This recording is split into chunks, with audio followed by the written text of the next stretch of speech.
एन्झाईमची. Now this enzyme will activate the inactivate protein into the active and that active protein will form two kinds of काय असणार आहे membrane. First one is a matrix, second one is काय असणार आहे capsid, आणि third one काय असणार आहे एन्झाईम्स बनवण्यासाठी मेनली रिस्पॉन्सिबल होणार आहेत. सो अशा प्रकारची ऍक्शन आहे. बिकॉज आपण 3 एन्झाईम स्टडी करतोय आणि त्या 3 एक्झाम पैकी दोघांचे जर आयडेंटिफिकेशन करून घेतलं, मग तिसऱ्या एन्झाईमचं फंक्शन कसं असणार आहे हे तुम्हाला त्याच्यामध्ये मेनली इन्क्लूड करून दिलेलं आहे. क्लॅरिटी येते इथपर्यंत? येस. सो हा ओव्हरऑल टॉपिक आपण त्याच्यामध्ये कव्हर केला. एनसायटीची जी डायग्राम होती ती इव्हन आपण बेसिकली याच्यामध्ये स्टडी केली. नाव द नेक्स्ट वन काय असणार आहे की तुम्हाला इथं आयडेंटिफिकेशन करायचं आहे. बघा काही बेसिकली वर्ड्स येताना बघायला भेटणार आहेत. फॉर एक्झाम्पल सांगायचं म्हटलं तर विंडो पिरियड, इन्क्युबेशन पिरियड और फुल ब्लोन काय असणार आहे तुमचा सिम्टम्स और एड्स बघायला भेटणार आहे, किंवा माइल्ड फॉर्म मध्ये काय असणार आहे की तुमचा हा एड्स होताना बघायला भेटणार आहे. तर यांचं मिनिंग काय असणार आहे ते बघा. मी तुम्हाला क्वेश्चन मध्ये हा पॉईंट जर आला असता तुम्हाला माहित असायला पाहिजे, म्हणून त्या पर्स्पेक्टिव्हने तुम्हाला आता मी सांगणार आहे. प्लस यामध्ये तो विंडो पिरियड वगैरे काय असणार आहे ते पण आपण डिस्कस करून घेऊया थोडंसं. बघा हे याच्या आपलं सगळं पॉईंट इथं कव्हर झालं. This is the slide. ही इम्पॉर्टंट स्लाइड बघायला भेटणार आहे. बघा आता काय होतं मला सांगा. तुम्हाला जर का एड्स और HIV इन्फेक्शन झाले की नाही आयडेंटिफिकेशन करण्यासाठी तुम्ही कोणती टेस्ट करत होता? अरे कोणती असणार आहे? एलायचा लॉंग फॉर्म.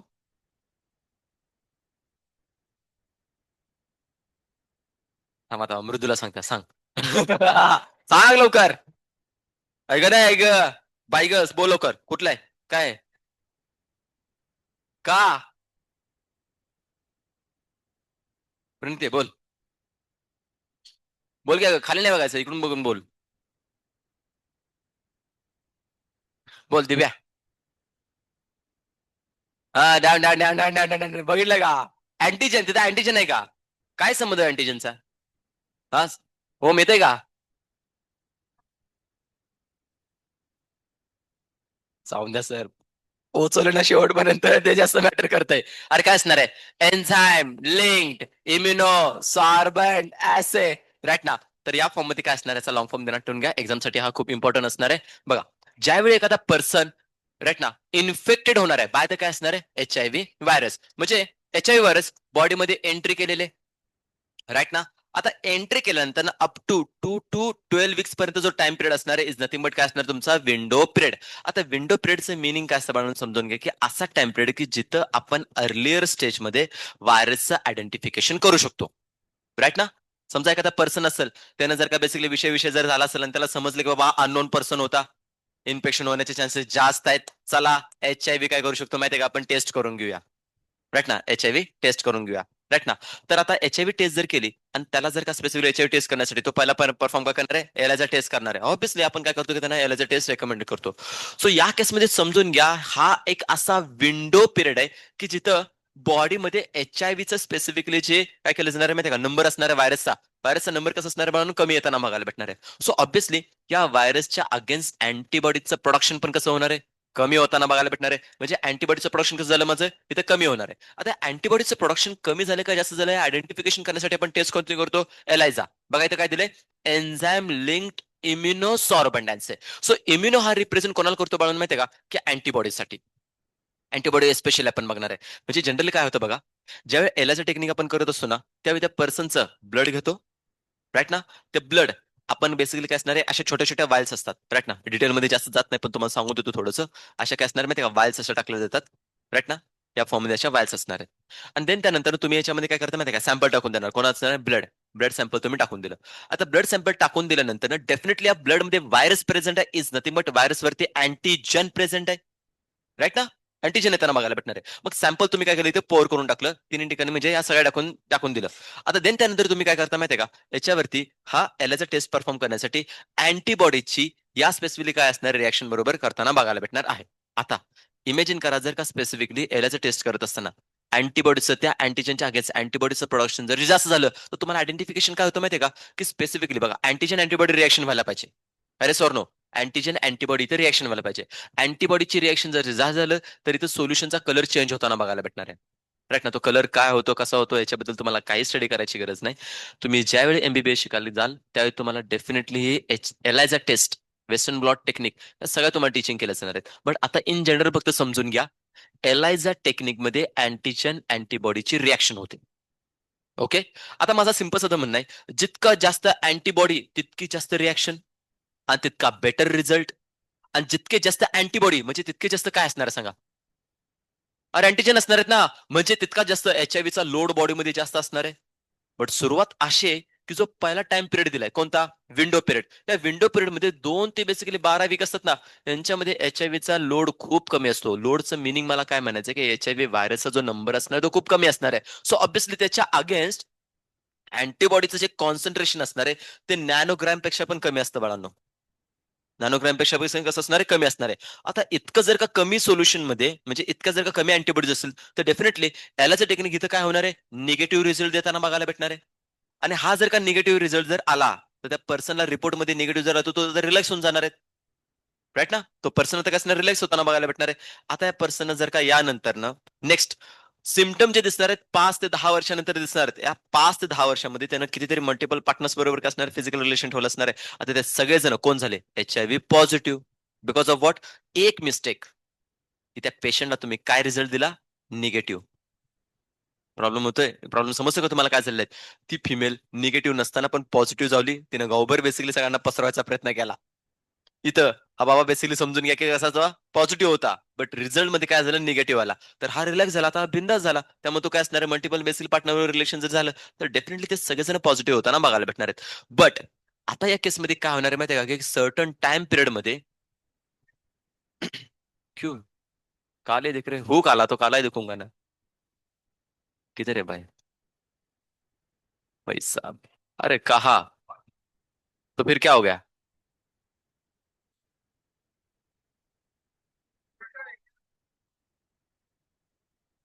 बाकी अजून तर काय?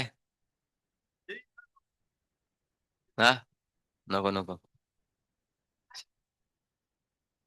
ठीक है इतना ही है. हा.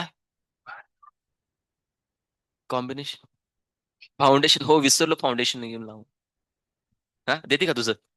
नाही दे की. हा गा बस लपवून ठेवलंयस मला माहितीये. हा. गव्हाचं पीठ ठेवलंयस का नाही ते येऊन घेऊन ये जा बरं का. लाव जाऊ तो कसं मिळून जरा ठीक आहे ना. लक्ष द्या इकडं. बरं. इथं पॉईंट मला मेनली मेन्शन काय करायचं आहे की 5 ते 10 वर्ष जो हा टाइम पिरियड असणार आहे त्या टाइम पिरियड मध्ये तुम्हाला कसल्या प्रकारचे सिम्टम्स येणार नाहीत. विंडो पिरियड मध्ये आपण आयडेंटिफाय करतो की माझा ऑर्गॅनिझम बॉडीमध्ये प्रेझेंट आहे की नाही. देन त्यानंतर एक टाइम पिरियड असणार आहे फ्रॉम एंट्री टू काय असणार आहे 5 to 10 इयर्स. हा जो टाइम पिरियड असतो that is nothing but incubation period. काय म्हणणार आहे आपण त्याला? Incubation period. इन्क्युबेशन पिरियड मी का म्हणतोय कारण की इथं ऑर्गॅनिझम माझा ग्रो होणार आहे बट सिम्टम्स दाखवणार नाही. जस्ट लाईक आपण कोरोनाबद्दल डिस्कस करत होतो. कोरोनामध्ये एखाद्या पर्सनच्या बॉडीमध्ये समजा 1 तारखेला जर का व्हायरस एंटर केला असता तर 14 तारखेपर्यंत त्याच्यामध्ये कसल्या प्रकारचे सिम्टम दिसत नव्हते. कारण की तो त्याचा डॉक्टर काय मेनली मेन्शन करायचे? इन्क्युबेशन पिरियड आहे. आणि या इन्क्युबेशन पिरियड मध्ये तुम्हाला डॉक्टर काय सांगितलं? 14 दिवसांसाठी काय व्हा? क्वारंटाईन व्हा. आयसोलेट व्हा. म्हणजे त्या टाइम पिरियड मध्ये तुमच्यामुळं आणखीन बाकीच्या लोकांना काय होणार नाही? इन्फेक्शन होणार नाही. हे त्याच्या मागचं रिझन आहे. आता सिमिलर केसमध्ये जस्ट इमेजिन करा या पिरियड मध्ये जर का हा पर्सन पॉझिटिव्ह जर सापडला तर ह्यानं या टाइम पिरियड मध्ये काय करायला पाहिजे रे? किंवा होल लाईफ मध्ये काय करायला पाहिजे? इन्क्युबेट व्हायला पाहिजे. क्वारंटाईन व्हायला पाहिजे. हा. क्वारंटाईन कोणत्या कन्सर्न मध्ये तुम्हाला समजत असेल राईट ना. इन्क्युबेट कोणत्या टाइम पिरियड मध्ये कोणत्या कन्सर्न मध्ये व्हायला पाहिजे समजतं तुम्हाला राईट ना. बाकीच्या ऍक्टिव्हिटीज तो करू शकतो फक्त फिजिकल रिलेशन या बेसिकली त्या पर्सन नाही ठेवायला पाहिजे बिकॉज एका पर्सन कडून दुसऱ्या पर्सन मध्ये इझिली काय असणारे व्हायरल इन्फेक्शन होताना बघायला भेटणार आहे. मग हा जो टाइम पिरियड असणार दिस इज नथिंग बट असिम्टोमॅटिक काय असणार म्हणून पिरियड असतो एक फेज असते. Is nothing but incubation period आहे की ज्याच्यामध्ये कसल्या प्रकारचे HIV चे सिम्टम्स तुम्हाला दिसतच नाही. सिम्पल साधं व्हायरल इन्फेक्शन म्हणून आपण काय म्हणतो? फिवर आला, सर्दी आली, थोडंसं बेसिकली विकनेस वगैरे होणं हे जे रेग्युलरली तुम्हाला फील होतं. जास्त झोप झाली तरी तुम्हाला विकनेस येतो दुसऱ्या दिवशी. आणि कमी झोप झाली तरी दुसऱ्या दिवशी विकनेस येताना बघायला भेटणार आहे. राईट ना. तर अशा केसेस जे होणार आहेत इन जनरल मध्ये आपल्या लाईफस्टाईलमुळे आपल्याला सिम्टम्स बघायला भेटतात. This is not the symptoms of HIV. Clarity येते. बट जसा एक पर्सन 5 ते 10 वर्षानंतर त्याचा इन्क्युबेशन पिरियड संपतो इमिजिएटली त्याच्यामध्ये एक पिरियड चालू होतो इज नथिंग बट काय असणार आहे? सिम्टोमॅटिक फेज चालू होऊन जातो. आणि त्यांच्यामध्ये 2 टाईपचे पिरियड येणार आहेत. पहिल्या गोष्टीमध्ये एकदम माइल्ड सिम्टम्स येणार आहेत. म्हणजे काय होणार आहे की त्याला कुठेतरी डायरिया व्हायला लागलेले चालू आहेत. श्वास घेताना थोडासा त्रास होताना बघायला भेटणार आहे. राईट ना. और इंटरनल लेवलला ऑर्गन काय ना काय कुठेतरी डॅमेज होताना बघायला भेटणार आहे की ज्याच्यावरती त्याची गाडी थोडी मेडिसिन घेतली की परत चालू होऊन जाते. मेडिसिन घ्यायचे, परत चालू करायचे. बट एक सर्टन टाइम नंतर ना व्हायरसचा लोड आता इतका झालाय की त्या पर्सन मध्ये मल्टिपल आता काय होणार की पॅथोजन बॉडीमध्ये एंटर करताना बघायला भेटणार आहेत. आणि असे जर का मल्टिपल पॅथोजन बॉडीमध्ये जर एंटर करायला लागले तर डेफिनेटली त्या पर्सनला कोणते इन्फेक्शन होणार आहेत? अपॉर्च्युनिस्टिक इन्फेक्शन, जे की काल तुम्हाला मी मेनली मेन्शन करून दिलेत. तर हा केस काय असणार त्याच्यामध्ये बॉडीमध्ये डेव्हलप होताना बघायला भेटणार मल्टिपल. मग त्याच्यामध्ये तुमचा स्पेसिफिकली एनसेटीने दिले बघा. एक म्हणजे कोण असणार आहे? X mycobacterium which is mainly responsible for the causing tuberculosis. Right ना? फुल फॉर्म ऑफ काय असणार आहे टीबीचा? ट्युबरक्युलॉसिस टीबीसाठी आपण घेतोय, बट बॅक्टेरियाचं नाव सांगितलं मी तुम्हाला. Mycobacterium tuberculosis. नटून घ्या बाळांनो. राईट ना? मायकोबॅक्टेरियम ट्युबरक्युलॉसिस. इट्स अन काय असणार? रेस्पिरेटरी डिसीज आहे. सेकंड थिंग जर मेनली मेन्शन करायचं म्हटलं तर काय असणार बघा याच्यामध्ये? येस, तुम्हाला पर्टिक्युलरली बॅक्टेरियल इन्फेक्शन हे एक माहित असू द्यात, मायकोबॅक्टेरियम ट्युबरक्युलोसिस. सेकंड थिंग आपण बघितलं तर फंगस. राईट ना? निमोसिस्टिस कॅरिनी नावाची एक फंगस असते which is mainly responsible for the pneumonia. Right ना? फंगस आहे. तर जो फंगस एन्सायटीने दिला ना बाळांनो, अपॉर्च्युनिस्टिक इन्फेक्शन मध्ये फंगस दिलाय, व्हायरस दिले, ते दिलेत ना, तर त्याच्यामध्ये माहित असू देत. देन त्यानंतर बघा मी याच्यामध्ये क्लिअरली सांगू देतोय, एन्सायटीने दिलेलं टॉपिक. अरे बाळांनो काय करा माहितीये का, की जे एन्सायटी मध्ये मी तुम्हाला दाखवतो, वाटल्यास एक मिनिट थांबा, जस्ट जस्ट 1 मिनिट. एलायझा मध्ये पेज नंबर आहे 140. त्याच्यामध्ये फर्स्ट पॅरेग्राफ आहे आणि त्याच्यामध्ये ऑलमोस्ट एस्पेशली मायकोबॅक्टेरियम व्हायरस और फंजाय तुम्हाला दिलेत नाही तर दिले तिथं वरती. तर या कन्सर्न मध्ये तुम्हाला काय करायचं माहिती आहे का, त्यांची कोणते बेसिकली फंगस व्हायरस कोण कसा इन्फेक्शन कॉज करणार आहे ते तुम्हाला सांगू देतोय. ओरली पहिल्यांदा क्लिअर करून देतो, त्यानंतर तुम्हाला नोट्स मध्ये दाखवून देईन, क्लॅरिटी होऊन जाईल. फर्स्ट ऑफ ऑल पहिली कंडिशन काय असणार आहे? मायकोबॅक्टेरिया. मायकोबॅक्टेरिया कोण असणार आहे? पॅथोजन आहे, जो बेसिकली बॅक्टेरिया या बेसिकली कॅटेगरी मधून बिलॉंग करताना बघायला भेटणार आहे. तुमच्या बॉडीमध्ये रेस्पिरेटरी इन्फेक्शन कॉज करणाऱ्या डिसीजचं नाव आहे ट्युबरक्युलॉसिस. That's it. सेकंड दिन तुम्हाला व्हायरस. आता तुम्हाला माहिती आहे एड्सच्या केसमध्ये एक व्हायरस आपल्याला इन्फेक्शन कॉज करतो.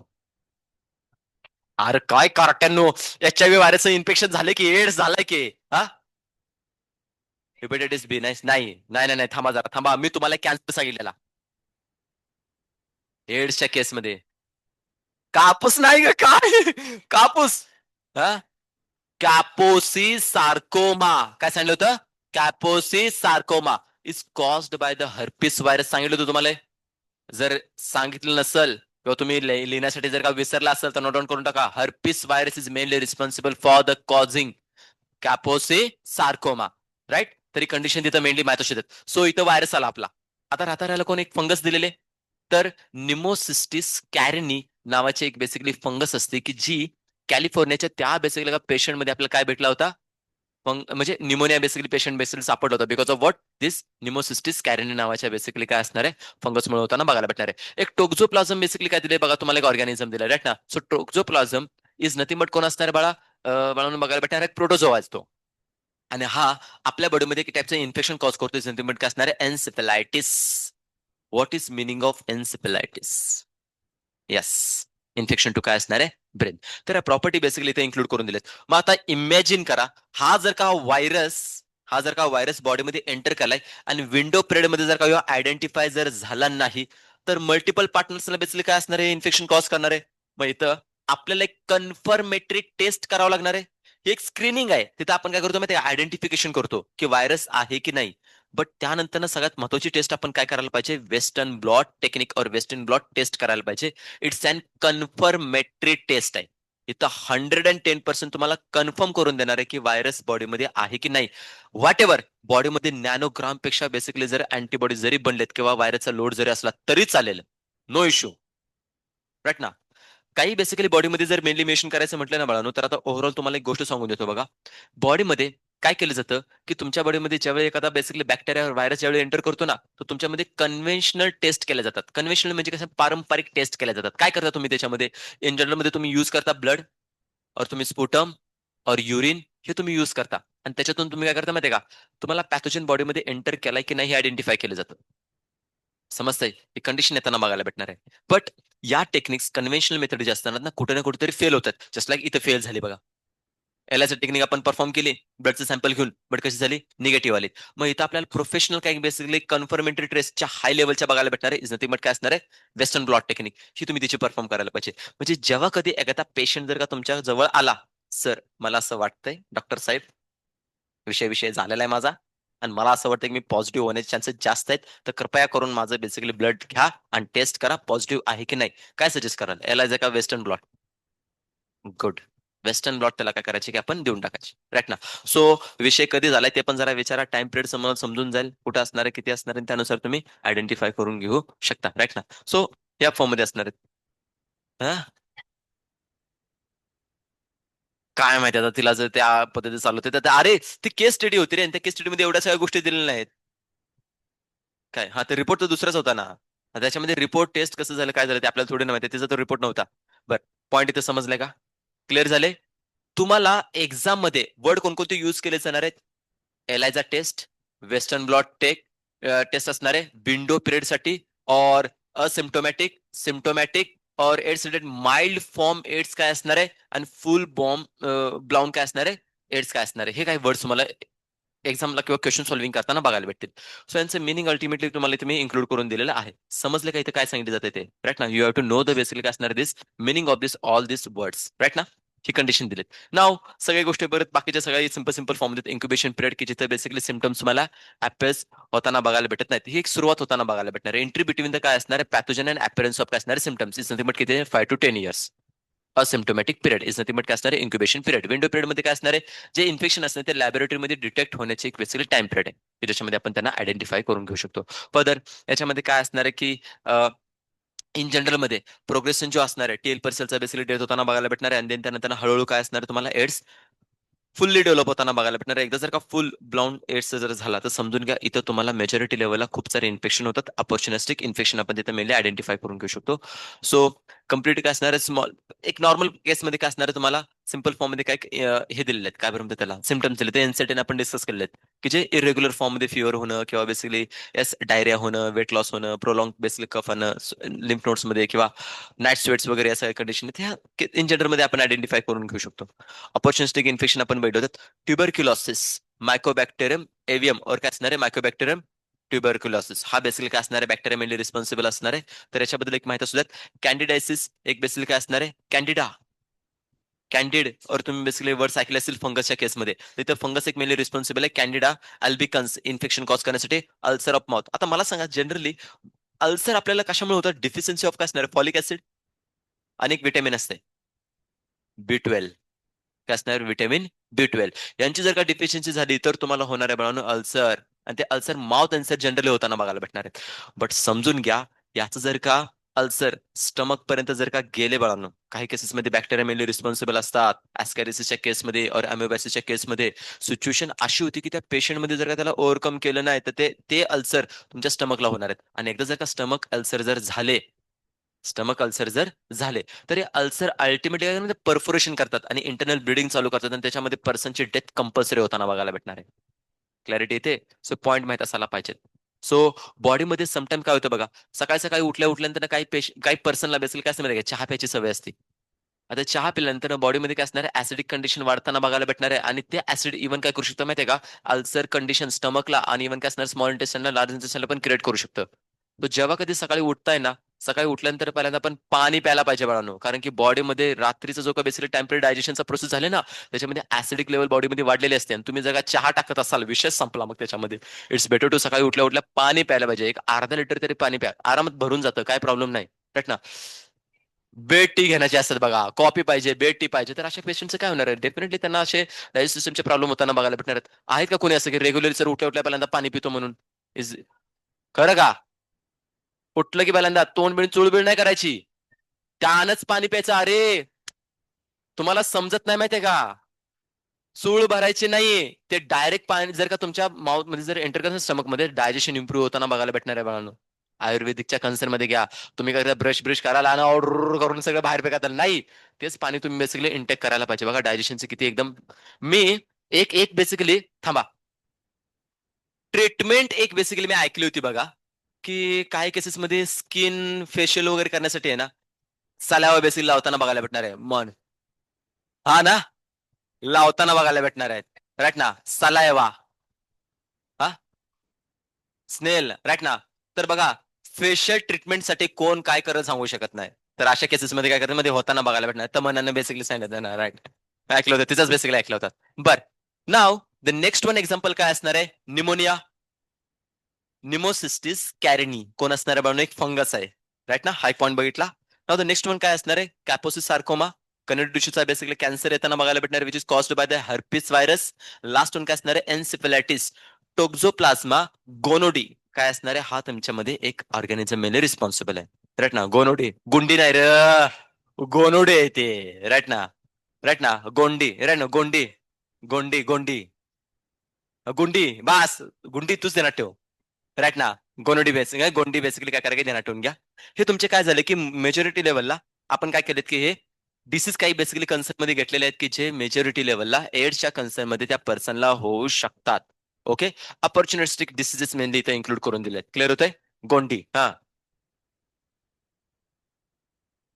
आता या केसमध्ये कसं आहे माहिती आहे का त्या पर्सनला हायपर इम्युनाइजच करणं गरजेचं आहे. त्याला जितकं आपण हायपर इम्युनाइज करत राहील तितके बेसिकली त्याच्या बॉडीमध्ये काय असणारे जे बॅक्टेरिया नाही त्याला आपण किल करू शकतो. But it's very difficult. जर का तुम्ही तुमच्या बॉडीमध्ये जास्तीत जास्त हायपर इम्युनाइज केला तर अल्टिमेटली काय होणार आहे ऑटोइम्युन डिसऑर्डर व्हायला पण चालू वेळ लागणार नाही. बॉडीमध्ये परत त्या एक्सेसिव्ह अमाऊंटमध्ये जे अँटीबॉडी त्यांना काहीतरी कामाला लावलं पाहिजे ना. काम नाही भेटलं तर मग आपल्याच बॉडीमधले मल्टिपल काय असणारे डिफॉर्मिटीज क्रिएट करू शकतात. हा. हे बघ त्या केसमध्ये तुझा टीबी बरा होऊन जाईल. बट त्याला बाय वन गेट अनलिमिटेड आहे त्याचं काय. HIV झालाय एड्स झालाय एकच झाला ना डिसीज. त्याच्या मागं कॅन्सर झाला, ब्रेनला इन्फेक्शन झालं, लंग्स इन्फेक्टेड झालेलं आहे. राईट ना. मग अशा केसमध्ये तू किती व्हॅक्सिन घेणार, किती मेडिसिन घेणार हा. आता ऑब्व्हियसली त्या फंगस म्हणजे काय झालं माहिती का तो फंगसचे पोर जे असणार आहेत ते तुझ्या बॉडीमध्ये एंटर केलेत आणि इम्युन सिस्टम जर सप्रेस झाले असेल तर डेफिनेटली इन्फेक्शन ते कॉज करणारच ना. हो ऑब्व्हियसली ऑब्व्हियसली. हा तर आपल्याला ते प्रोटेक्ट करतंय म्हणून तर म्हणतोय आपल्या बॉडीची first line defence second line defence protection देते तुम्हाला याच्यामध्ये. ते जर का वीक जर झालं हा एड्स मध्ये काय होणार माहितीये का फर्स्ट लाईन डिफेन्स असणार आहे. राईट ना. बट बॉडीमध्ये जर का तो एकदा पॅथोजन जर एंटर केला बाय द वे काय असणार आहे फूड और एअर और काय असणार वॉटर. बस काम झालं मग. हा तर ते केसमध्ये असं समजू शकतो डायग्नोसिस करण्यासाठी आपण एलाझा वेस्टर्न ब्लॉट टेक्निक डिस्कस केली होती. ट्रीटमेंटसाठी काय करू शकतो तो तुम्हाला माहिती आहे बघा. ट्रीटमेंटसाठी मी तुम्हाला एक बेसिकली ड्रग सांगितलं एनसेडीने आपल्याला सांगितलं कोणतं रे. रेट अँटी रेट्रोव्हायरल ड्रग आहे. राईट ना. सो अँटी रेट्रोव्हायरल ड्रग जे तुम्ही युज करतात. आता या केसमध्ये मला मेन मेन्शन करायचं आहे रेट्रो व्हायरसला म्हणजे HIV व्हायरसला ग्रो होण्यासाठी 3 एन्झाईमची गरज आहे. आता तिन्ही एन्झाईमला जर आपण इनिबिट केलं पहिली गोष्ट रिव्हर्स ट्रान्स्क्रिप्टेजला मी इनिबिट केलं तर मला सांगा त्या पर्सनच्या बॉडीमध्ये डीएनएचं फॉर्मेशन होणार का रे. आरएनए पासून डीएनए बनणार आहे का नाही म्हणजे इन्फेक्शन फर्दर कंटिन्यू होणारच नाही. जरी डीएनए बनला तरी त्याला इंटिग्रेट होण्यासाठी कोणत्या एन्झाईमची गरज आहे इंटिग्रेस. इंटिग्रेला जर मी ब्लॉक करून टाकला तर फर्दर रिएक्शन होणारच नाही. आणि देन त्याचा लास्ट वन काय असणार आहे त्या प्रोटीनचं फॉर्मेशन करायचं आहे ऍक्टिव्हेट प्रोटीन करायचे आहेत. मग त्या प्रोटीजला जर मी तिथं थांबून ठेवला तर प्रोटीज फर्दर प्रोटीनचं फॉर्मेशन करू शकणार नाही आणि त्या केसमध्ये तो आपण तिथं हॉल्ट करून ठेवू शकतो. सो असे काही सिंपल बेसिकली एक्झाम्पल दिलेत बट एनसेट एवढे डिटेलमध्ये काहीच दिलेत नाही जस्ट फक्त तुम्हाला अँटी रेट्रो व्हायरल ड्रग्स दिलेले आहेत. बट नाही ना त्याच्यामध्ये आपल्या बॉडीमध्ये काय होणार नाही मेनली समजून घ्या. ज्यावेळी बॉडीमध्ये अशा टाईपचे तुम्ही ड्रग्स घेताना ते ड्रग्स स्पेसिफिक त्या पर्टिक्युलर प्रोटीनच्या अगेन्स्ट बनणार आहेत की जे प्रोटीन मला सांग व्हायरसच्या बॉडीमध्ये जे प्रोटीन बनणार आहेत व्हायरस रिक्वायर्ड असणार ते थोडी ना आपल्या बॉडीमध्ये पण बनतायत.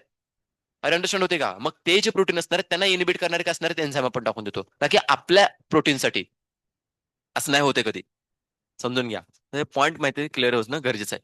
सो अशा डिफरंट डिफरंट ऍक्टिव्हिटीज आहेत बट सिंपल फॉर्म मध्ये समजून घ्या की anti retro viral drugs we used in the काय असणार आहे येस HIV इन्फेक्शन त्याला ट्रीटमेंट देण्यासाठी हे एक जरी ध्यानात ठेवलं तरी मोर दॅन सफिशियंट आहेत. बाकी प्रिव्हेन्शनसाठी दिलेत नाको याला ध्यानात ठेवा बाळांनो. नको नाको. राईट ना या नाकोला म्हटलं का नाही तर नको म्हटलं अवघड होऊन जाईल. नॅशनल एड्स कंट्रोल ऑर्गनायझेशन चा लॉंग फॉर्म इव्हन एक्झामला विचारला जातो.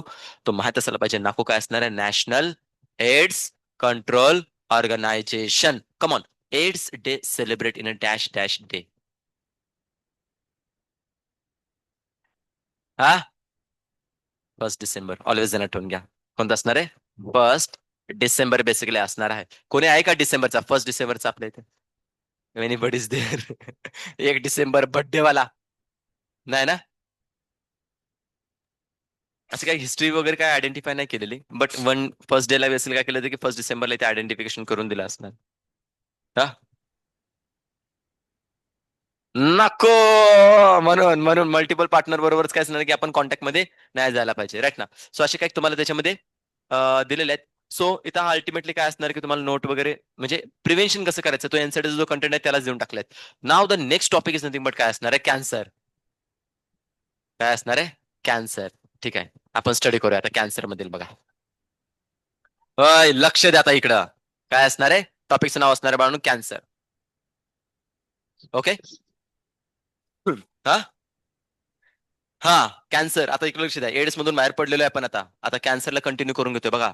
सेकंड वन ऑफ द काय असणार आहे इम्पॉर्टंट बेसिकली डिसीज आपण इथे डिस्कस करून घेतोय. कमॉन तुम्ही बघता की ज्या सिच्युएशनला मी तुम्हाला डिसीज बद्दल डिस्क्रिमिनेशन करून दिलं होतं त्याच्यात काही डिसीजेस आपण असे बघितले की जे इन्फेक्शियस असतात आणि काही नॉन इन्फेक्शियस येणार. Common cancer is included in to the non infectious because 80 to 85% are the cancer as what non infectious.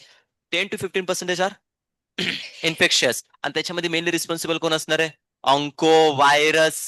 Right ना काय असणार आहे ऑंको व्हायरस. तर त्याच्या कन्सर्न मध्ये काय केलं माहिती का इन्साइडन देऊन टाकलेत. सो कॅन्सरला 140 पेज वरती तुम्ही बघताय ना आता तिथून बेसिकली आपण काय करणार कंटेंट डिस्कस करणार आहे. आणि एनसायटीचा 141 अप टू काय असणार आहे 142 पर्यंत ह्याला आपण कव्हर करून घेणार आहे. सो आजच्या लेक्चरमध्ये जेवढं बेसिकली तुमचं इंट्रोडक्शन होऊन जाईल तेवढं कव्हर करून देतो. नीट समजून घ्या सगळे पॉईंट कव्हर होऊन जातील. 140 आणि 141 पर्यंत सुरुवातीला कॅन्सर काय असतो हे सांगितलेलं आहे बाळांनो. काय असणार आहे कॅन्सर काय असणार आहे सांगितलेत. बॉडीमध्ये ज्यावेळी एखाद्या सेलचं काय होतं म्हणून अनकंट्रोल और इरेग्युलर ग्रोथ जर झाली काय म्हणतो आपण इरेग्युलर रेग्युलर और काय असणार आहे अनकंट्रोल्ड अनकंट्रोल्ड ग्रोथ ऑफ काय असणार आहे सेल असणार आहे growth of cell. This is nothing but काय असणार आहे बाळांनो कॅन्सर कंडिशन येताना बघायला भेटणार आहे. आणि ही जी अनकंट्रोल ग्रोथ होणार आहे ह्या अनकंट्रोल ग्रोथमुळे बॉडीमध्ये काय असणार आहे लंप ऑफ मास बनणार आहे. And that lump of mass we called as a what tumour. काय म्हणणार आहे बाळांनो याच्यामध्ये ट्युमर बनताना बघायला भेटणार आहे. राईट ना हा ट्युमर बनलेला आहे. बट नीट समजून घ्या की इथं हा बेसिकली ट्युमर ऑलवेज जो ट्युमर बनतोय तो ट्युमर ऑलवेज कॅन्सर असेल असं काय नाही. समजून घ्या tumour always not a cancer. All tumours are not a cancer. हा पॉइंट माहित असणं गरजेचं आहे. सो ही एक जनरल प्रोसेस होताना बघायला भेटणार आहे. बट या केसमध्ये ट्युमरचा किंवा अनकंट्रोल सेलची जी ग्रोथ असणार आहे याचा जर स्टडी करायचं असेल तर कॅन्सरची एक टर्मिनॉलॉजी और एक ब्रांच आपल्याला बेसिकली बघायला भेटते. काय असणार सांगा yes is nothing but study of basically असणार आहे स्टडी ऑफ कॅन्सर. येस ना cancer we called as a yes is nothing but पहिल्यांदा तरी बेसिकली आपण काय असणार आहे कॅन्सरच्या बेसिकली एक नेव देतो कार्सिनोलॉजी. कार्सिनोलॉजी मेंटेनेशन करू शकतो और इव्हन काय म्हणणार आहेत ऑन्कोलॉजी. ऑन्कोलॉजी राईट ना. याच्यामध्ये ऑन्को और basically carcino represent what tumour cell और कॅन्सर सेल और अनकंट्रोल सेल्स बेसिकली मेंटेनेशन करून घेतोय. सो टॉपिक दिलेत. एक आपला सायंटिस्ट होता बघा हिपोक्रेट्स. राईट ना ग्रीक सायंटिस्ट आपण डिस्कस केलं होतं. हे असे आहेत की ज्यांनी फर्स्ट टाइम आयडेंटिफाय केलं होतं काय असणार आहे कॅन्सर काय असणार आहे कसं असणार आहे त्यांनी त्यांच्या पर्स्पेक्टिव्हनं इथे मेंटेनेशन करून दिलेत. आणि त्यांनी ज्यावेळी स्पेसिफिक अर्ली त्यांच्या टाइम पिरियड मध्ये ज्यावेळी त्यांनी बघितले की बाबा अशी अनकंट्रोल सेल ग्रोथ बघायला भेटते ते का खेकड्यासारखी दिसत होती. क्रॅब सारखी समजते क्रॅब सारखी दिसत होती. क्रॅबला किती पाय असतात रे 4 असतात ते 6. अरे 5 पेअरचे असणार आहेत ना 1 2 3 4 आणि वरती 5 नांगे ते पण 5च आहेत त्याचे पायच आहेत ते. अरे एक मिनिट एक मिनिट एक मिनिट एक मिनिट समजून घ्या. माझा सिंपल साधा क्वेश्चन आहे crab is belonging from the काय असणार आहे कोणत्या फायलम मधून अर्थ्रोपोडामध्ये. सो अर्थ्रोपोडामध्ये 3 कॅटेगरी असतात इन्सेक्टा त्यानंतर असणार तुमचं काय माहितीये का की पर्टिक्युलरली अरेक्निडा आणि काय असणार माहितीये का की याच्यामध्ये क्रुस्टेशियन अॅनिमल्स. राईट ना क्रुस्टेशियन हे बेसिकली कॅटेगरी येताना बघायला भेटणार आहेत. तर आता इथं जो काय पॉईंट मी तुम्हाला सांगतो ना त्याला नीट समजून घ्या. इन्सेक्टा आधी मेनली काय असणार 3 पेअर्ड ऑफ असणारे लेग असणारे जे काय बेसिकली इन्सेक्ट माझे असणार आहेत और अर्थ्रोपॉड्स असणार आहेत त्यांना आपण इन्सेक्टा कॅटेगरीमध्ये ढकलून देतो. किती पेअरचे 3 पेअरचे म्हणजे मला सांगा टोटल लेग्स किती झालेत 6 झाले. देन अरेक्निडामध्ये 4 पेअर्ड ऑफ लेग असतात. अरेक्निडामध्ये किती झाले 4 पेअर्ड. जस्ट लाईक एक्झाम्पल घ्या तुमचं काय असणार माहिती आहे का स्पायडर घ्या स्कॉर्पिओन घ्या त्यांच्यामध्ये किती लेग असतात 8 लेग बेगेले बघायला भेटणार इकडे 4 आणि इकडे 4 असे येताना बघायला भेटणार आहेत. राईट ना. स्पायडरमॅन जर का तुम्ही बघितलं असेल कधी स्ट्रक्चर कधी पाहिले की नाही काय अरे तो नाही म्हणते मी तुम्हाला तुम्ही आज स्पायडर बघा ना त्याच्यावरती लोगो जो बेसिकली तुम्ही पाहिला तर किती असणार 8 असणार आहेत ना. आणि देन त्यानंतर क्रुस्टेशियन जे अॅनिमल असणार ते किती असणार तुमचे 10 पेअरचे आहेत म्हणजे 5 पेअरचे असणार 10 लेग येताना बघायला भेटणार आहेत. फॉर एक्झाम्पल काय असणार त्यांच्यामध्ये एक्झाम्पल घ्या तुमचे लोबेस्टर और प्रॉन्स जे असणार आहेत और इव्हन काय असणार खेकडा क्रॅब घ्या राईट ना. तर जनरली स्ट्रक्चर जर डिस्कस करायचं म्हटलं ना बाळांनो तर एखादी सेल जर का तुम्ही डिस्कस केली राईट ना ही समजा सेल असे अनकंट्रोल काय करते माहिती का ग्रोथ अशी जर दाखवत असेल तर त्यांच्यामध्ये काय असणार आहे असे ब्रांचिंग बेसिकली काय असणार आहे माहिती का सेलच्या असं बेसिकली होताना बघायला भेटत होतं अशा फॉर्ममध्ये बेसिकली स्ट्रक्चर बघायला भेटत होतं. सो हे स्ट्रक्चर बघितल्यानंतर ना हिपोक्रेट्सला काय दिसलं की क्रॅब लाईक स्ट्रक्चर दिसलं म्हणून या सेलला अल्टिमेटली त्याने काय दिलं कॅन्सर असं नाव देऊन टाकलं कॅन्सर सेल राईट ना. आपले बेसिकली ज्या राशी आहेत त्या राशीमध्ये पण कॅन्सर एक राशी आहे कर्क राशी. एनीबडी इज देअर पर्सन कर्क राशीचा बघा आहे राईट ना. सो आहेत का कर्क राशीचे बेसिकली तुम्हाला बघायला भेटणार सो कर्क राशी कर्क रोग आपण म्हणतो ना मराठीमध्येच काय म्हणतो कर्करोग म्हणजे काय असणार आहे कॅन्सर. तर या केसमध्ये हा कॅन्सर शेप बेसिकली काय असणार आहे किंवा क्रॅब लाईक बेसिकली स्ट्रक्चर होतं म्हणून आपण त्यांना बेसिकली कार्सिनोलॉजी अर्लियर केसमध्ये दिलं. बट लेटर कंडिशन मध्ये काय झालं की डिपेंडिंग अपॉन द काय असणार आहे which gene is mainly responsible for the cancer right ना त्या जीनच्या बेसवरती परत आपण तिला नाव दिलं ऑन्कोलॉजी म्हणजे आपल्या सेलमध्ये डेफिनेटली एक जीन आहे जी जीन काय रिप्रेझेंट करणार आहेत कॅन्सरला राईट ना. तर त्या जीनचं नाव असतं ऑन्कोजीन. ते काय असणार कशा असणार ते डिस्कस करणार आहे. बट हा पहिला पॉईंट इथं समजला का मला सांगा बघू. स्टडी ऑफ काय असणार आहे cancer be called as oncology और कार्सिनॉलॉजी. नाव बिकॉज ऑफ दिस काय असणार आहे इरेग्युलर ग्रोथ बॉडीमध्ये मला सांगा आपल्या बॉडीमध्ये इच अँड एव्हरी सेलची जी ग्रोथ कशी आहे कंट्रोल आहे का अनकंट्रोल आहे ते अंडर दी जेनेटिक कंट्रोल आहे. अरे सर नो जेनेटिक कंट्रोल आहे ना. मला सांगा एक सेलला जर का डेव्हलप तुम्हाला व्हायचे असेल तर किती टाइम लागणार आहे तुम्हाला 24 आवर्स राईट ना. एक लॅब मध्ये जर का तुम्ही बघितलं तर इन जनरल मध्ये किती टाइम लागणार आहे 24 आवर्स. बट इथं ही जी सेल असणार आहे तिचा मेटाबॉलिक रेटच काय झाला माहिती का पूर्णपणे चेंज झाल्यात. आणि चेंज झाल्यामुळे काय झालंय की या सेलला तिचा मेटाबॉलिक रेट चेंज झाल्यामुळे जी सेल तुमची 24 आवर्स मध्ये बेसिकली डेव्हलप होत होती एकाची दोन करत होती ती सेल आता विदिन फ्यू आवर्स मध्ये काय असणार आहे मल्टिप्लाय होताना बघायला भेटणार आहेत.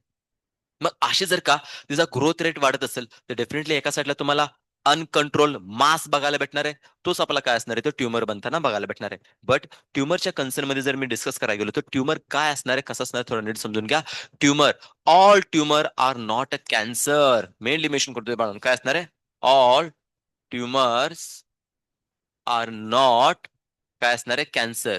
गरजेचं नाही बाळून सगळ्याच ट्युमर मध्ये कॅन्सर बनायला पाहिजे. फॉर एक्झाम्पल घ्या ब्रेन ट्युमर ब्रेन ट्युमर थोडी ना बेसिकली कॅन्सर आहे राईट ना. हे कॅन्सर कन्सिडर केलं जात नाही बाळांनो. और समटाइम्स पॉईंट एक सांगू देतो बघा इन जनरल मध्ये ज्यावेळी फिमेल एक मेनोपॉजच्या केसमध्ये जाते मेनोपॉजच्या केसमध्ये गेल्यानंतर तिच्या बेसिकली काय असणार युटरस मध्ये गाठी बनताना बघायला भेटणार आहेत ट्युमर लाईक स्ट्रक्चर बनताना बघायला भेटणार आहेत.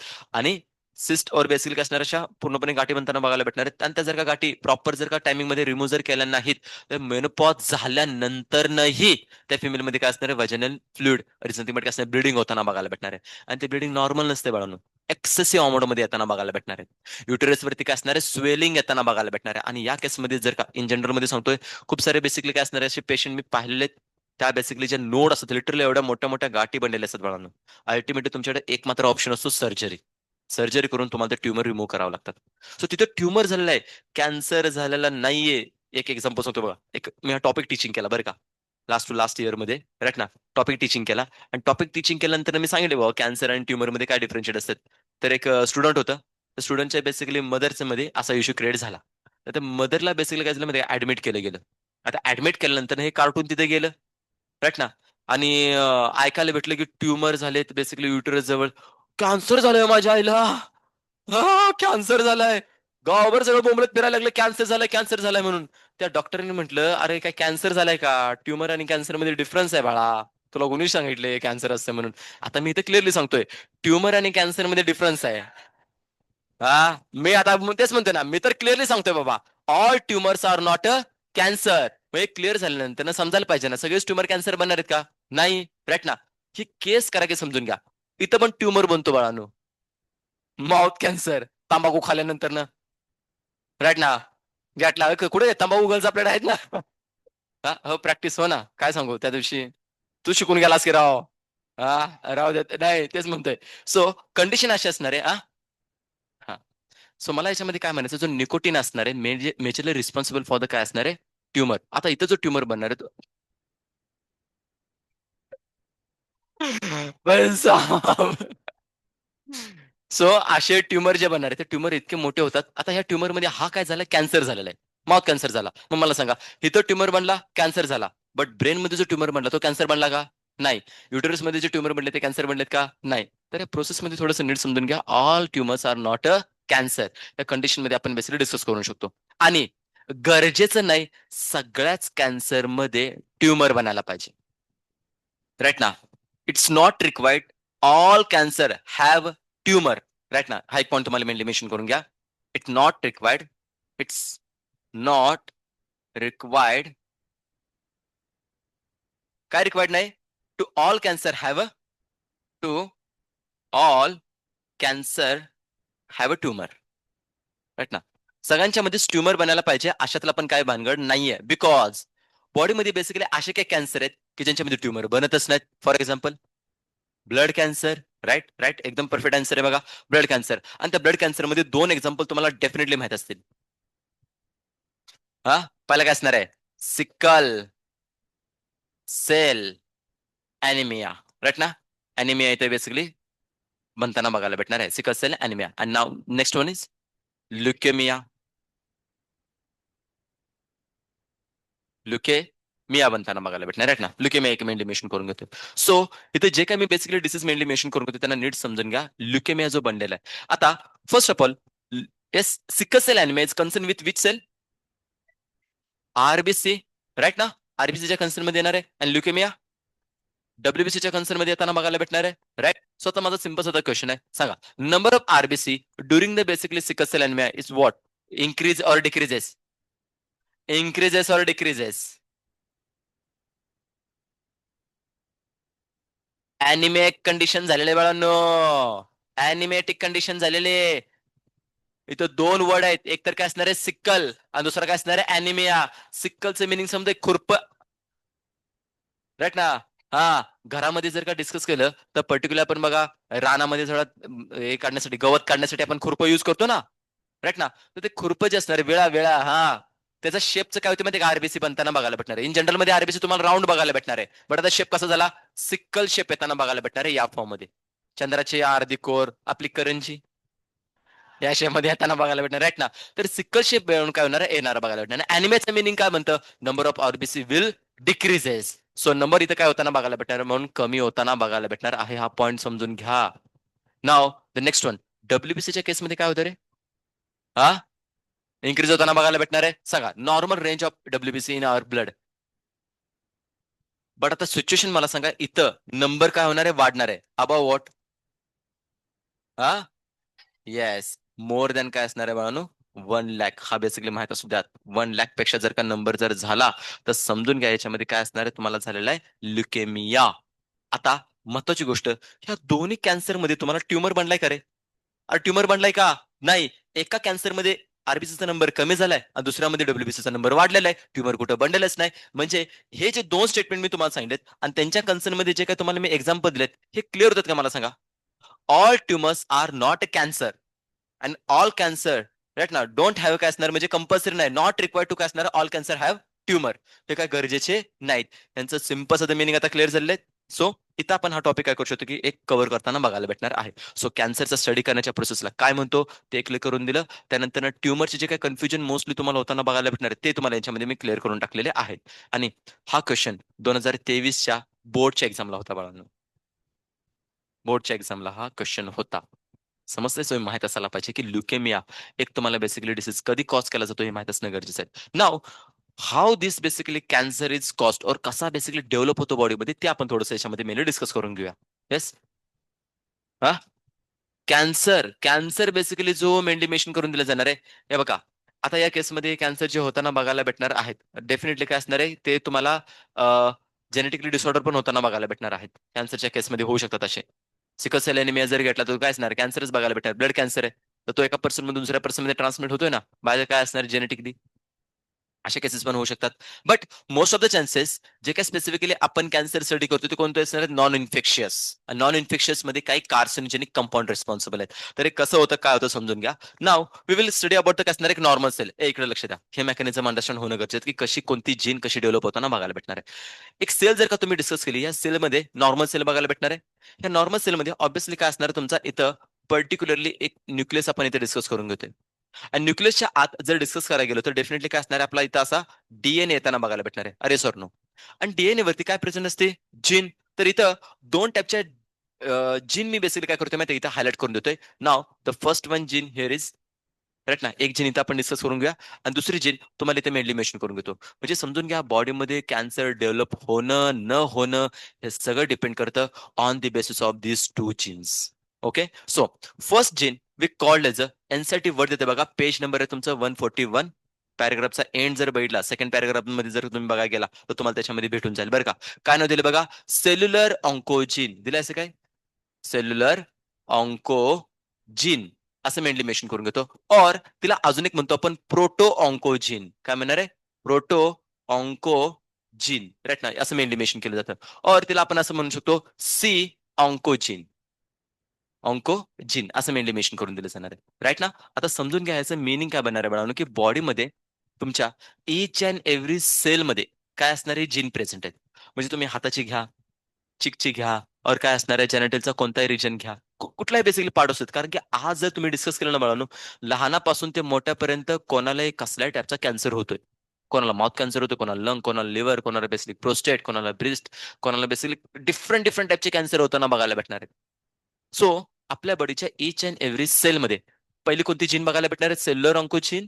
और कोणते असणार आहे, प्रोटो ऑन्कोजीन, त्याला मेनली मेन्शन करून घेतोय, राईट ना.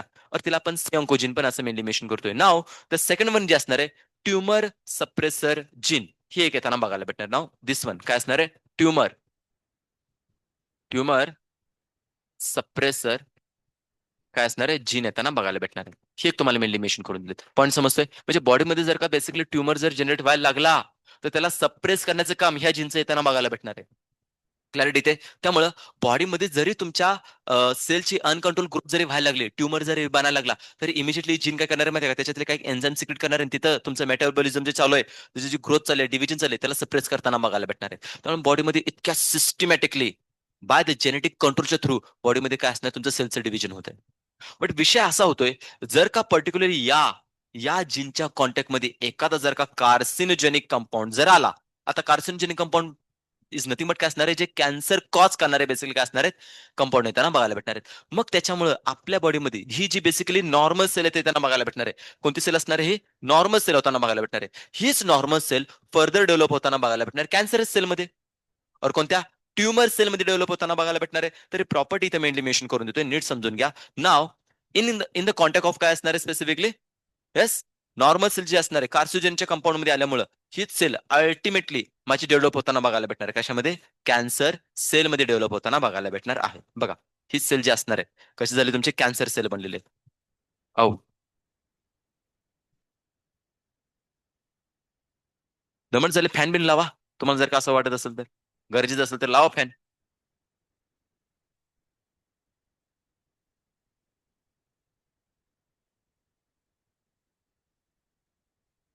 ठीक आहे, बघा इथं कंडिशन काय असणार आहे.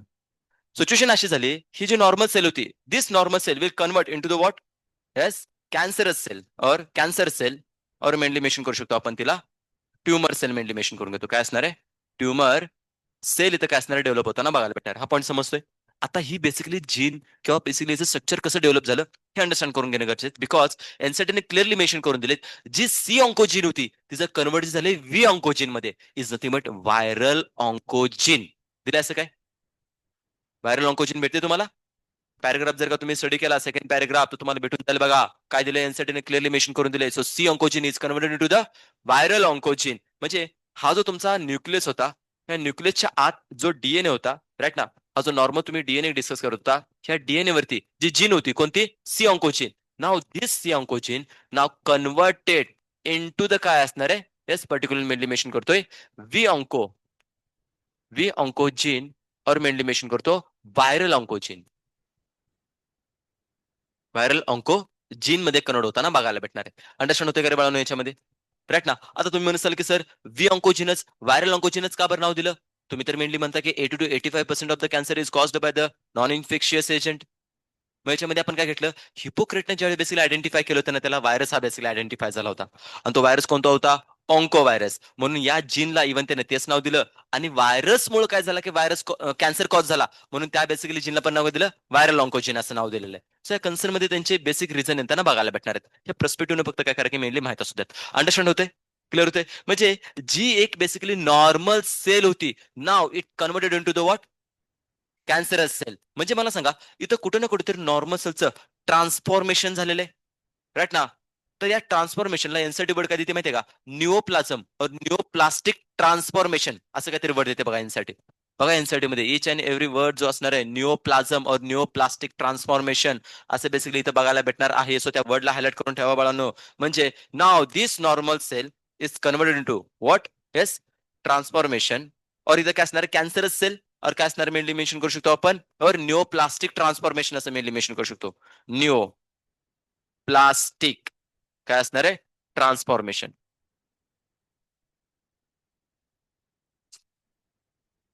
ओके, काय झालं, न्यूओप्लास्टिक ट्रान्सफॉर्मेशन. इथे एक न्यूओप्लाझम, न्यूचं मिनिंग बनतं न्यू, राईट ना. एक नवीन सायटोप्लाझमने भरलेली सेल बनते.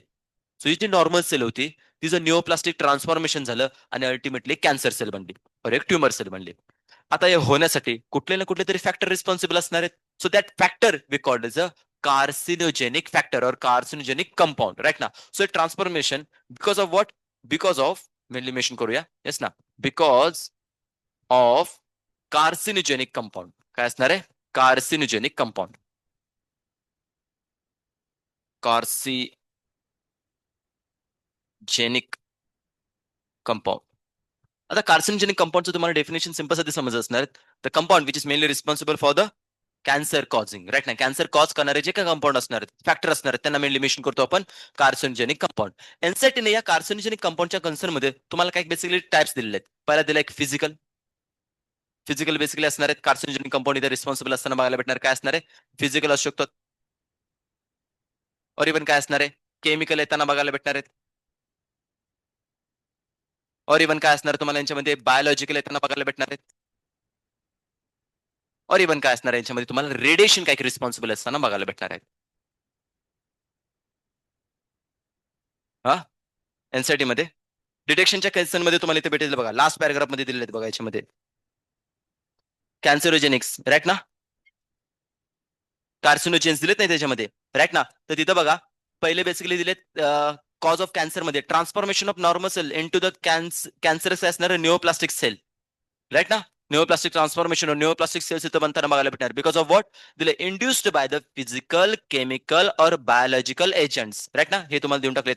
That agents we called as a carcinogen, right. हे कार्सिनोजेन दिलेत. नंतर काय सांगितलं बघा, some radiation also responsible. So त्या रेडिएशन मध्ये दोन कॅटेगरी केलेत. पहिली कोणती, आयोनायझिंग, आणि दुसरी नॉन आयोनायझिंग. सो आयोनायझिंग मध्ये कोण दिले तुम्हाला, एक्सरे आणि गामा रेज. आणि नॉन आयोजेनिक मध्ये येणार आहेत युव्ही रेज, राईट ना. तर एक कन्सर्न मध्ये आपण डिस्कस करणार आहेत, कशा असणार आहेत, काय असणार आहेत, सगळ्या गोष्टी तुम्हाला याच्यामध्ये मेनली मेन्शन करून देतो. बघा इथं काय चाललंय बाळांनो, फिजिकल जर का कंपाऊंड मध्ये एक्झाम्पल द्यायचं म्हटलं तर समजून घ्या. फिजिकली कधी कधी काय होतं मी तुम्हाला मेनली मेन्शन करून देतो बघा. एक एक केस स्टडी ती सांगून देतो बघा. मनाली, मनाली, शिमला, हिमालय, राईट ना. तिथं जायचं असतं ना, थंडीच्या दिवसामध्ये. गरमीच्या दिवसात तिकडे जाऊन जरा एन्जॉय मस्त फिरून बिरून यायला पाहिजे ना, राईट ना. थंडीच्या दिवसांमध्ये, राईट ना. तर बली बिली काय नाही द्यायचं का, बसा. बाली बाली, आय, इकडे लक्ष द्या. तर समजून घ्या, हिमाचल मध्ये किंवा बेसिकली मनाली और कुलू मनाली, राईट ना, शिमला वगैरे या एरियामध्ये जर गेला तर बघा ते पर्सन जे असणार आहे थंडीतनं कुडकुड कुडकुड करत असतात, राईट ना. बगलतावा बेसिकली स्वेटर डोक्यावर आहेच नाही, घालूनच फिरताना बघायला भेटणार आहेत. तर अशा केसमध्ये ते त्यांच्या बॉडीला हीट म्हणजे मेंटेन करून ठेवण्यासाठी, राईट ना, जरा बॉडीचं टेम्परेचर मेंटेन करून ठेवण्यासाठी ते काय करतात माहितीये का, सोबतीनं स्वतःच्या असे कमरे बरोबर, राईट ना, फिमेल लोक असेल किंवा मेल लोक असेल, शेतामध्ये काम करायला जायचं असेल तर बाहेर सगळं वातावरण कसं आहे, -डिग्री मध्ये किंवा लो टेम्परेचर असणार आहे, तर शेती त्यांच्याकडे करत नाहीत का. आता काय काय आगाव आहेत राव. तुम्हाला माहितीये का बाळांनो, केसर जे बनतंय का नाही ते हिमाचल मध्येच बनतंय बाळा, त्याच एरियामध्ये बनतंय. हा, ऍपल्स वगैरे, मध्ये ती काय फार्मिंग करत नसतील, करतायत ना. मग आता मला काय म्हणायचं की फार्मिंग करण्यासाठी ज्यावेळी जात असतात ना, सोबतीनं एक टोकरी बांधायची कुठं, पोटाजवळ. आणि त्या टोकरीमध्ये काय टाकणार माहितीये का, की बेसिकली कोळशे टाकायचे, जळते कोळशे. हा, अरे अरे समजून घ्या, हे बघा. तर या टाईपच्या टोकरीला त्यांनी नाव काय दिलं माहितीये, कांगरी टोकरी असं म्हणतात, कांगरी टोकरी. केस स्टडी तुम्ही ऐका, तुम्हाला नक्की भेटून जाईल. मी आपलं काय असंच काय सांगत नाही, तुम्हाला काहीतरी त्याच्या मागचं रिझन आहे. कांगरी म्हणून बेसिकली काय असतं माहिती का, टोकरी असते. त्या कांगरी टोकरीच्या आत काय टाकले माहिती का, त्यांनी असे कोळसे टाकले, जळते कोळसे अंगारे आपण म्हणतो ना, ते टाकले असतात. आता ते कंटिन्युअसली काय माहिती का, त्यांच्यामध्ये हीट जनरेट करतात आणि ते बॉडीला काय करतात माहिती का, वॉर्म करताना बघायला भेटणार आहेत. मला सांगा, त्या स्पेसिफिकली हीटचा डायरेक्टली आपल्या स्किन बरोबर फिजिकल कॉन्टॅक्ट आहे. आणि जर का अशा टाईपचं जर का बेसिकली टेम्परेचर बॉडीमध्ये एक्सेसिव्ह अमाऊंटमध्ये जर वाढत गेलं, तर डेफिनेटली हाय टेम्परेचरमध्ये तुमचे एन्झाईम, तुमचे प्रोटीन, तुमचं डीएनएचे बॉन्ड सगळे ब्रेक होताना बघायला भेटणार आहेत बाळांनो. आणि असे जर का ब्रेक जर झाले, तर तिथं बेसिकली काय असणार माहितीये का, की तुम्हाला इथं नॉर्थ इंडियामध्ये, हिमाचलमध्ये हा बेसिकली कॅन्सर जनरली बघायला भेटणार आहे. कोणता? कांगरी डिसीज म्हणून. राईट ना, कांगरी कॅन्सर म्हणून बेसिकली आयडेंटिफाय होतो. हा होतंय, कॅन्सर होतंय खरं. राईट ना, बघल तेव्हा थांबा, दाखवतो दाखवतो, नाहीच नाही दाखवतो त्याचं पण. तर फिजिकल मध्ये एक एक्झाम्पल तुम्हाला समजतंय, कांगरी कॅन्सर आपण आयडेंटिफाय करू शकतो. कधी कधी बघा, राईट ना, एस्पेशली बॉयज मध्ये कमी, पण गर्ल्स मध्ये, वुमन्स मध्ये हा कॅन्सर होताना बघायला भेटणार आहे. राईट ना, लेस बडा बडा बडा बडा बडा करायला लागलेत का नाही, तर कधी कधी काय ते माहितीये का, बोलताना काय ते माहितीये का, जीप बरोबर दाताच्या खाली येते. हे का नाही. आता चावल्यानंतर ना बघा, तिथं थोडंसं स्वेलिंग पण होताना बघायला भेटणार आहे. आता हे जर का फिजिकली टिथ तुमच्या जर का टंगला कट करताना बघायला भेटत असेल, तर समटाइम्स हे जे कटिंग असणार आहे, नॉर्मल रेग्युलर ठीक, नाही तर तो कॅन्सर कॉज पण करतोय. हा, फिजिकल कन्सर्न मध्ये येताना फॅक्टर बघायला भेटणार आहेत. कॅन्सर कॉज करताना बघायला भेटतंय फिजिकल केसमध्ये. आता एनसायटीने यातले काही एक्झाम्पल दिलेलेच नाहीत तुम्हाला. जस्ट बेसिकली काय असेल की कार्सिनोजेनिक कंपाऊंडची काय असणारे कॅटेगरी देऊन टाकलेले आहेत, बट असे कॅन्सर बनतात बाळांनो. आता दुसरी कॅटेगरी जर घ्यायचं म्हटलं, तर बेस्ट एक्झाम्पल तुम्हाला एनसायटीन दिले ते सांगू देतो. कोणता असणार आहे? निकोटीन घ्या. राईट ना, कोण असणार याच्यामध्ये? Nicotine. Come on, nicotine is present in, right ना, निकोटीन बघायला भेटणार आहे. एस्पेशली जर घ्यायचं म्हटलं तर काय असणार आहे बाळांनो यांच्यामध्ये? तंबाखू. अरे टोबॅको. टोबॅको, राईट ना, टोबॅको बघायला भेटणार आहे, तंबाखू. आ, कशाला? नाही समजलं मला, काय म्हणतोस? गांजा, गांजा, गांजा इंग्लिश मध्ये गांजाच म्हणतो आपण त्यांना. हा, अरे हो. अरे काय, समजून घ्या. विषय असा आहे की तिथं प्लांट बेस्ड काय माहितीये का, सगळे हे ड्रग्स आहेत. तर तुम्ही इन जनरल मध्ये घेतलं का नाही, तर पुढचा टॉपिक जरा ओपन करा, तुम्हाला समजून गांजा, राईट ना, मॅरेजुना, हशिश, परत काय असणार माहितीये का तुम्हाला, चरस. अरे सगळे वर्ड्स मला ऍसिडच देऊन टाकलेत, वेगळं काय सांगायचे तुम्हाला. बघा ना त्याच्यामध्ये. हा, इकडे बघ, इकडे बघ, इकडे बघ, इकडे बघ, इथे इथे इथे भेटतील बघ. फ्लॉवर टॉप्स बेसिकली इन्क्लूड करून दिलेले आहेत. भेटले का? आशिष, राईट ना, दिलेत का? चरस, गांजा. हा, शिकवायचं की इथे, शिकवायचं. हा, मॅरेजुना, अरे तेच ड्रग्सचा टाईप दिलेला आहे त्याच्यामध्ये. कशिश ना रे, हशिश. भाई साहब कशिश. काय बन राव, काय बन, कशिश. हा, बर, जाऊ द्या. ब्रँडला बदनाम करू नका तुम्ही. इकडे लक्ष द्या. राईट ना. सो बघा, निकोटीन इन जनरल मध्ये बघायला भेटणार आहे. कोणामध्ये असणार आहे? टोबॅको मध्ये. आता या केसमध्ये जनरली इंडियामध्ये कॉमन जर का फिजिकली कॅन्सर जर डिस्कस करायला गेलो ना बाळांनो, मेल मध्ये कॉमनली जर डिस्कस करायचं म्हटलं, तर कोणता माहिती आहे का बाळांनो? एक इन जनरल मध्ये कॉमन माउथ कॅन्सर आहे, आणि फिमेल मध्ये ब्रेस्ट कॅन्सर आहे. आणि त्याचे का रिप्रोडक्टिव्ह सिस्टम मध्ये जर डिस्कस करायचं म्हटलं, तर फिमेल मध्ये आहे सर्वायकल कॅन्सर, आणि मेल मध्ये प्रोस्टेट कॅन्सर. हे कॉमन कॅन्सर बेसिकली माहित असू द्या. पुढे मी कॅटेगरी ज्यावेळी तुम्हाला देईन, तर तुम्हाला आयडेंटिफाय होऊन जाईल. वर्ल्ड वाईड पण बेसिकली आपण डिस्कस करणार आहोत, राईट ना. तर त्या कॅन्सर मध्ये आपण बघणार आहे, बट इथं कॉमन कॅटेगरी समजून घ्या. इथं केमिकल जो कार्सिनोजन असणार आहे, त्याच्यामध्ये स्पेशल एक्झाम्पल देतोय निकोटीन, एनसायटीचं एक्झाम्पल आहे म्हणून क्लिअर करून देतोय. यामध्ये काय असणार? Tobacco is mainly responsible. Now because of this nicotine we have two kind of काय असणार कॅन्सर. फर्स्ट वन काय असणार तुमचा त्याच्यामध्ये? माउथ कॅन्सर, राईट ना. माउथ कॅन्सर याच्यामध्ये येताना बघायला भेटणार की जे एनसेटिन तुम्हाला इन्क्लूड करून दिले. नाव सेकंड वन काय असणार आहे? लंग कॅन्सर, राईट ना. लंग कॅन्सर बेसिकली काय असणार आहे यांच्यामध्ये? मेनली रिस्पॉन्सिबल होताना बघायला भेटणार आहे. स्मोकिंग केलं तर स्मोकिंग केल्यानंतर काय होणार आहे? निकोटीनचे बेसिकली किंवा काय असणार, कार्बन मोनॉक्साईडचे कंपाऊंड लंग्स मध्ये एंटर करणार, त्याने अल्टिमेटली तुम्हाला कॅन्सर कॉज होताना बघायला भेटणार आहेत. आता तर सिंपल सिंपल पहिल्यांदा बिडीवरती होतं, राईट ना. त्यानंतर काय झाले? सिगारेट झाले, मग सिगार आलेत, नंतर ते गांजा बिंजा सगळे फुकायला चालू केलेले आहेत. एवढे खतरनाक कंडिशन येणार येणार ड्रग्स मध्ये, आपण ते डिस्कस करून घेऊ.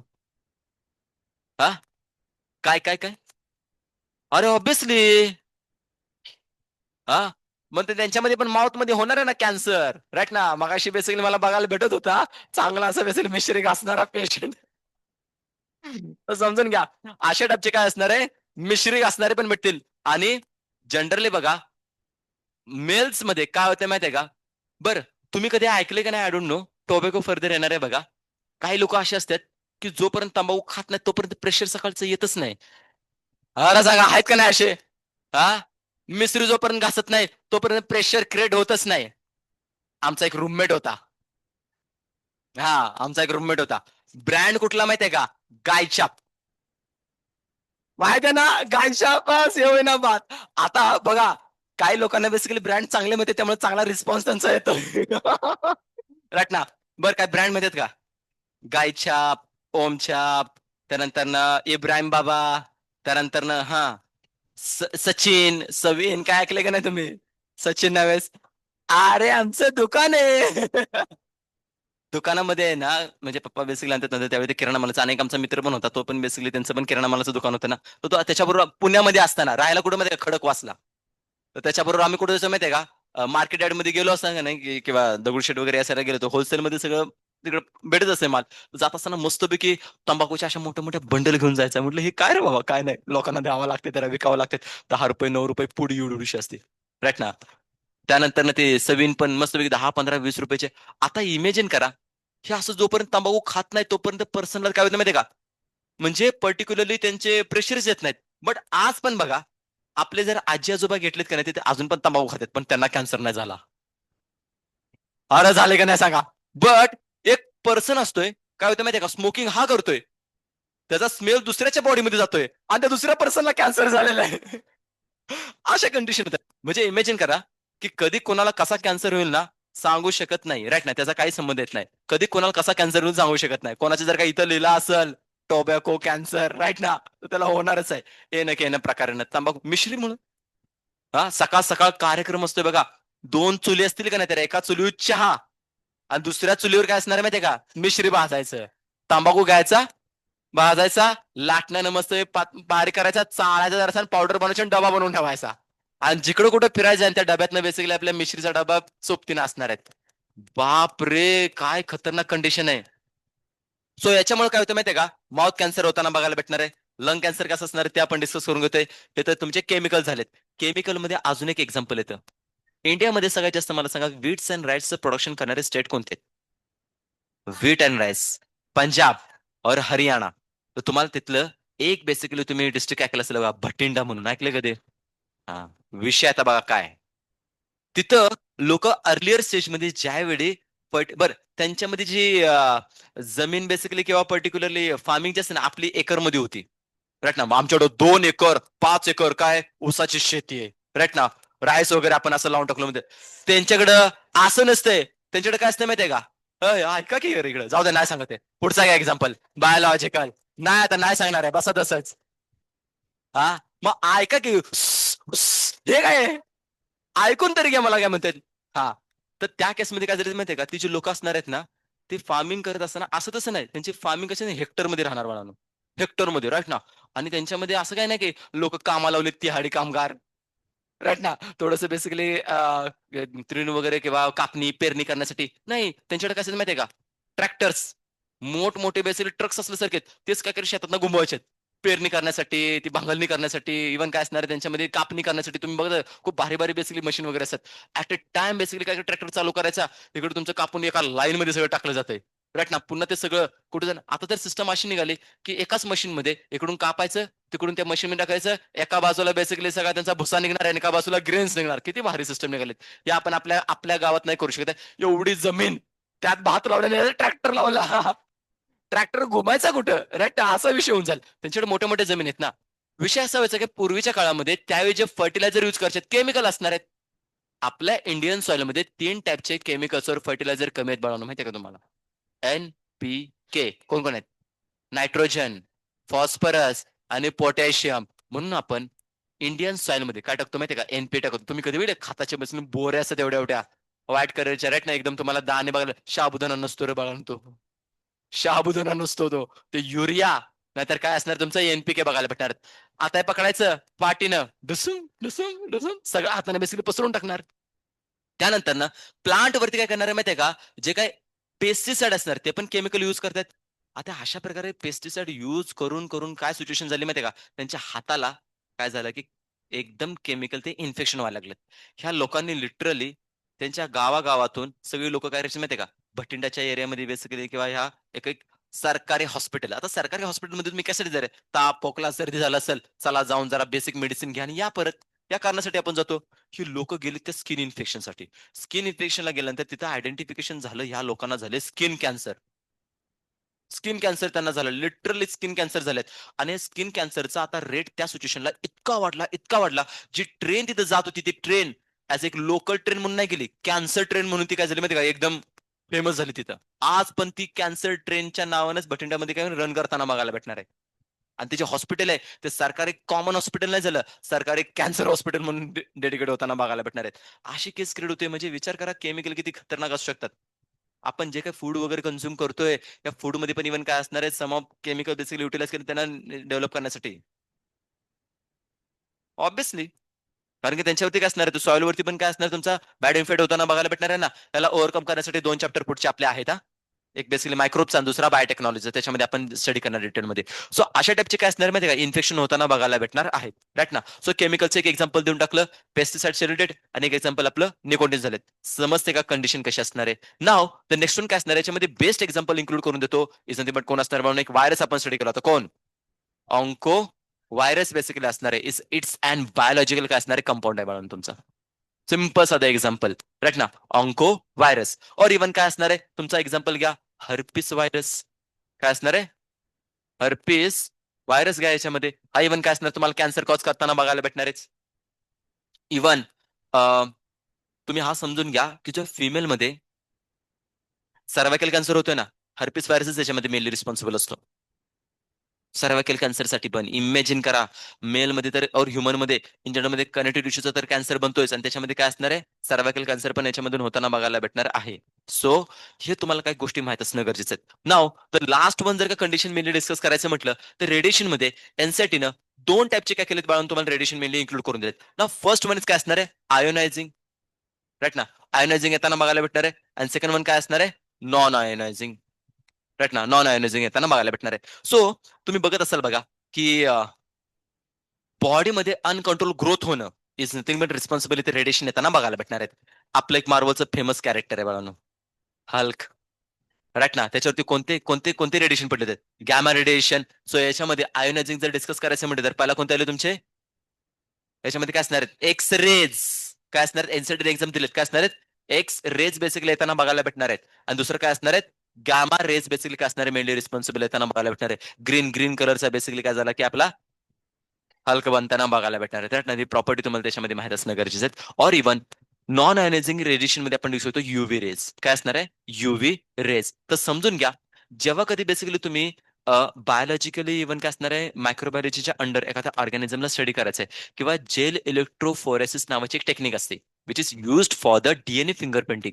एखादं लेकरू आपल्या आई बाबापासून जर का वेगळं झाला असेल, आणि दुसरा एखादा पर्सन क्लेम करत असेल हे लेकरू माझं आहे म्हणून, आणि रिअल पॅरेंट्स म्हणतात नाही आमचं लेकरू आहे म्हणून, तर त्यांचं आयडेंटिफिकेशन करण्यासाठी आपण काय करतो माहिती, डीएनए फिंगरप्रिंटिंग करून घेतो. राईट ना. डीएनए फिंगरप्रिंटिंग त्या लेकराची पहिल्या पॅरेंट्स आणि दुसऱ्या बरोबर ज्यांच्याबरोबर जास्त मॅचिंग होऊन जाईल ते लेकरू त्यांचं. खरा बाप कोण असणार ते तसं त्याचं आयडेंटिफिकेशन होताना बघायला भेटणार आहेत. तर या केसमध्ये काय करतो माहिती, आपण जेल इलेक्ट्रोफोरेसिस परफॉर्म करतो, आणि जेल इलेक्ट्रोफोरेसिस केल्यानंतर डीएनएचं आयडेंटिफिकेशन करण्यासाठी आपण नॉन आयझिंग एक लाईट एक रेडिएशन युज करतो. काय असणार आहे, युव्ही रेज. इव्हन जर सांगायचं म्हटलं तर बाळांनो, तुमच्या बेसिकली ऍक्सिडेंट जर झाला आणि जर का बोन फ्रॅक्चर जर झालं तर आपण काय युज करतो, एक्सरेज. अंडरस्टँड होते. राईट ना. तर अशा केसमध्ये एखादा पर्सन मल्टिपल टाइम जर का एक्सरे करायला लागला, और युव्ही रेच्या कॉन्टॅक्ट मध्ये जर आला, तर समजून घ्या त्याला पण इव्हन काय असणार, कॅन्सर होताना बघायला भेटणार आहे. हा, स्किन कॅन्सर याच्यामध्ये होताना बघायला भेटणार आहेत. युव्ही रेज मुळे बनून झालेत अल्ट्राव्हायोलेट रेज. समजून घ्या आपले सनस्क्रीन वगैरे तुम्ही बघता ना, त्याच्यामध्ये कितीतरी आपली जी अर्थ आहे, म्हणजे सिस्टम भगवंतांनी किती सुंदर पद्धतीने बनवलेत. खतरनाक खतरनाक लेवलचे रेडिएशन सगळे कुठून येतात बाळांनो, की स्पेसिफिकली सन कडून निघतायत. राईट ना. त्याच्यामध्ये एक्स रेज, गामा रेज और युव्ही रेज येताना बघायला भेटणार, की जे आपल्यासाठी एकदम हार्मफुल आहेत. आता असे रेज अल्टिमेटली जी ओझोनची लेअर आहे ती फिल्टर करून आपल्याकडे काय ते की सनरेज येताना बघायला भेटणार आहेत. राईट ना, त्याच्यामध्ये युव्ही रेज स्पेशली काय असणार आहे, सगळे तुमचे येस सगळ्या टाईपचे रेज फिल्टर होऊन येतात. आता हे जर का रेज आपल्या डायरेक्टली स्किनच्या कॉन्टॅक्टमध्ये जर गेला तर समजून घ्या इन्फेक्शन होताना बघायला भेटणार आहेत. अशा टाईपच्या रेजमुळं झिरो पिगमेंटेशन नावाचं काय होतं माहितीये का, एक कॅन्सर होताना बघायला भेटणार आहेत. Zero pigmentation, zero derma pigmentation नावाचा बेसिकली येतो. या केसमध्ये काय लिटरली होतं माहितीये का, तुमची स्किन आता पर्टिक्युलरली कोणत्याही सनच्या नॉर्मल रेजला पण एक्सपोज होऊ शकत नाही. जर झाली तर स्किन इमिजिएटली बर्न व्हायला चालू होते बाळांनो.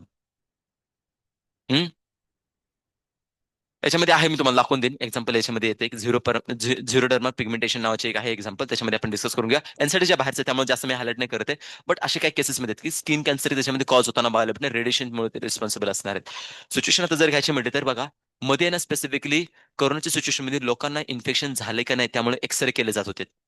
लंग्सचा बेसिकली एक्सरे केला जातो, कारण की त्याच्यामध्ये आयडेंटिफिकेशन होण्यासाठी व्हायरल इन्फेक्शन किती झाले ते बेसिकली आयडेंटिफिकेशन करण्यासाठी. तर त्या केसमध्ये पण चान्सेस असे वाढायला लागले होते की त्या एक्सरेमुळे त्या पर्सनमध्ये परत कॅन्सर पण डेव्हलप होण्याचे चान्सेस वाढत होते. इमिजिएटली बॅन केलं काय, की कोरोनाच्या सिच्युएशनमध्ये तुम्ही काय करू नका, एक्सरे करू नका म्हणून.